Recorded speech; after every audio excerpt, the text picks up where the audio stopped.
Dámy a páni, ctené auditorium, dovolte mi teraz vyzvať domáceho hostiteľa, pána starostu obce Komjatice, Petra Hlavatého, aby predniesol svoj uvítací príhovor.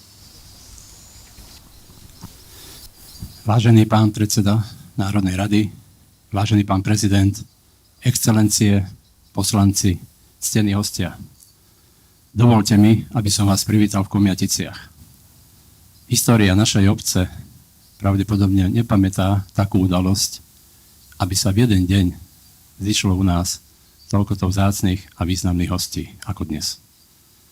O to zvlášť som potešený, že ste prijali moje pozvanie a prišli ste do Komjatíc v deň odhalenia pamätníka, ktorý bol vybudovaný pri príležitosti z tého výročia podpísania Trianonskej zmluvy.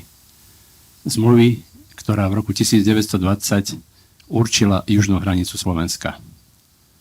Chcem sa poďakovať nadácii Tvorba umenie, jej riaditeľke pani Andreji Bratislavskej, jej manželovi pánovi Jurajovi Bratislavskému a hlavne autorke tohto diela, akademickej sochárke pani Margarete Horákovej.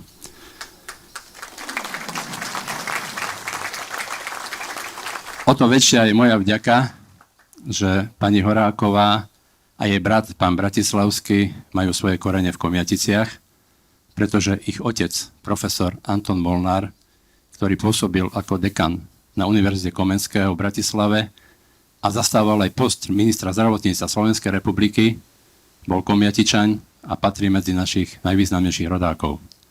Nadácia Tvorba umenie, osadenie a vybudovanie tohto pamätníku financovala a rozhodla sa v našej obci darovať, za čo im patrí naša úprimná vďaka.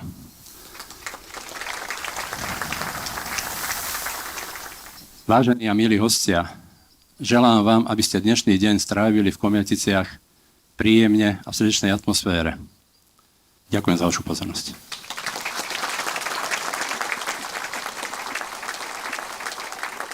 Ďakujem veľmi pekne pánovi starostovi za jeho slova a teraz mi dovolte nášho vzácneho hostia, pána predsedu Národnej rady Slovenskej republiky, o jeho príhovor.